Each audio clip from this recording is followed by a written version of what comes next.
invité, D'accord. Dr Raouf Ghafar, qui est enfin avec nous via Zoom. Nous vous attendions.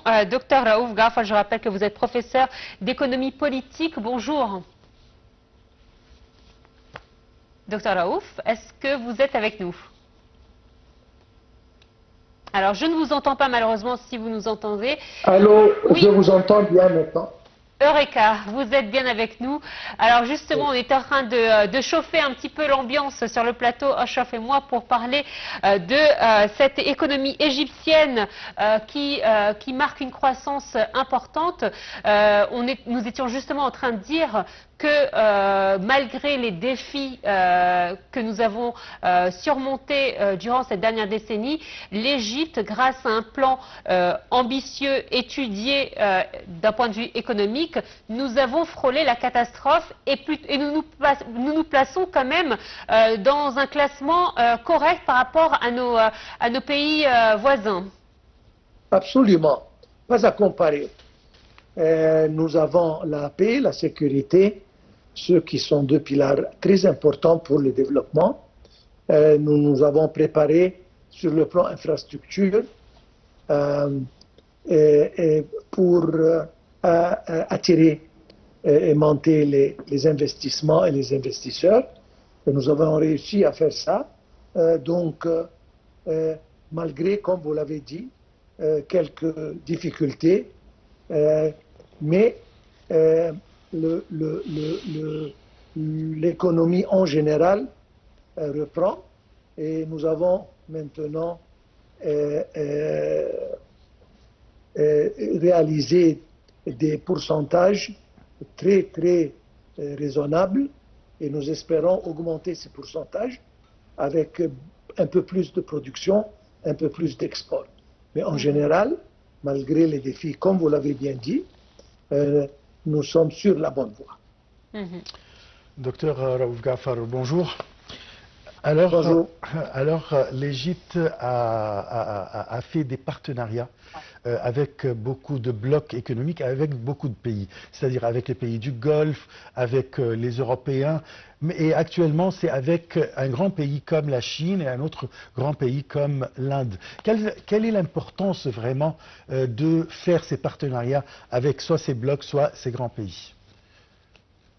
En premier lieu, c'était toujours l'idée et la conviction du président de ne pas consacrer les partenariats économiques avec une certaine direction. C'est-à-dire, à l'époque, nous étions liés à l'Occident, à l'Amérique, à l'Europe, mais maintenant, nous sommes ouverts sur tout le monde, ce qui nous a donné un avantage très important. Maintenant, nous sommes en bonne relation avec l'Occident et l'Orient. Avec la Chine, nous nous sommes rapprochés. Nous voyons que la Chine est devenue, sinon le plus grand investisseur, mais au moins un des plus grands.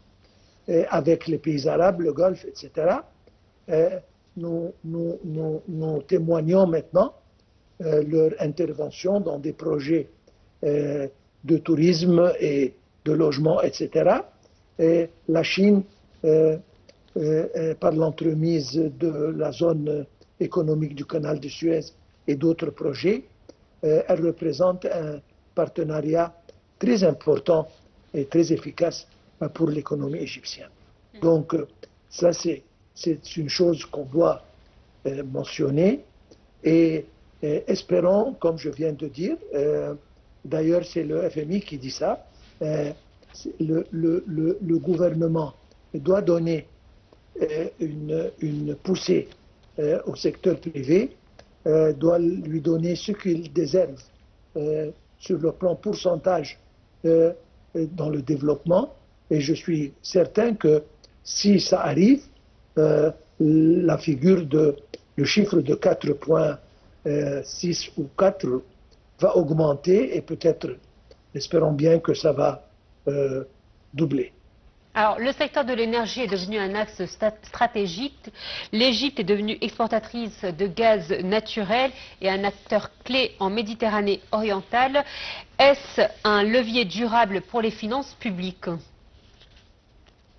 Oui, Mais on ne doit pas, c'est-à-dire se concentrer sur ça seulement.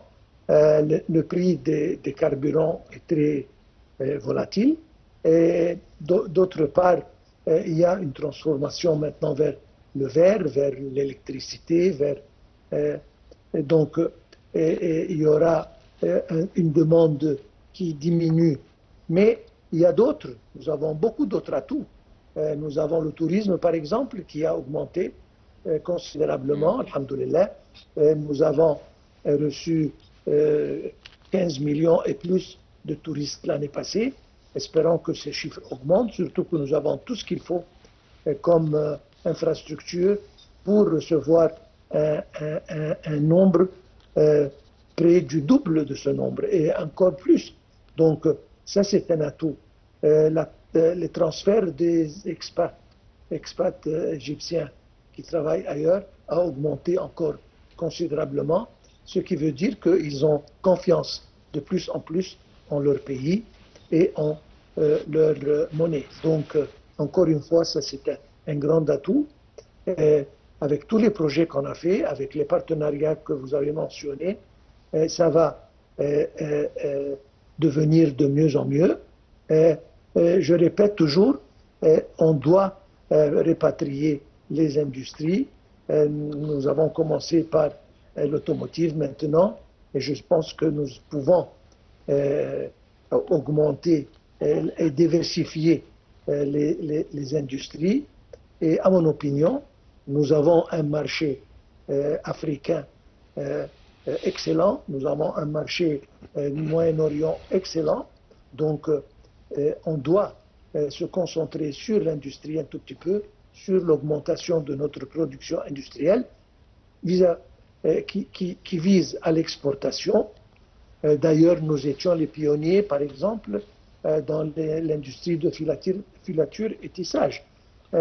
Ça a diminué dernièrement, mais ça reprend maintenant. On peut redevenir à la première place où nous étions, et c'est-à-dire avec cette diversification, je pense qu'on va aboutir à tout ce que nous aspirons. Docteur Raouf, au-delà de grands projets réalisés par le gouvernement égyptien, si je parle des usines, des infrastructures, des routes, etc., alors la stratégie économique établie ou bien faite par le gouvernement égyptien, comment elle a influencé d'autres points, comme par exemple trouver des emplois ou bien offrir des emplois pour les jeunes, pour trouver des logements en même temps, ces points-là, mais surtout l'emploi et le logement et bien sûr la santé.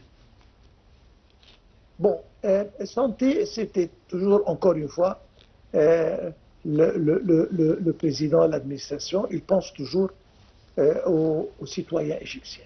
Donc comment aussi et améliorer sa vie. Donc dossier éducation, dossier santé sont de première priorité. Mais revenons à ce que vous avez dit, absolument, certainement, les projets colossaux, les infrastructures, ils emploient beaucoup de monde, ils offrent des emplois à beaucoup de jeunes gens et l'initiative Videscente avec les mini et micro financements et industries encore offre des emplois aux jeunes gens, mais ce n'est pas la responsabilité du gouvernement de faire tout. C'est-à-dire le gouvernement est responsable à préparer la voie, c'est-à-dire infrastructure, c'est-à-dire voies routières, c'est-à-dire énergie, électricité, port, transport, etc. Tout ce qu'il faut pour que l'investisseur, changement de législation, absolument, pour rendre les choses plus simples et plus faciles aux investisseurs, mais et puis on prépare tout ça et on le donne, on l'offre aux investisseurs privés pour jouer leur rôle, qui est essentiel et impératif dans notre développement. Je pense que ça, c'est ce que le gouvernement a fait et que d'ici espérons bien quelques mois, peut-être 1 ou 2 ans, nous allons voir que le secteur privé joue son rôle et représente au moins 50, 60, 70% du développement économique du pays.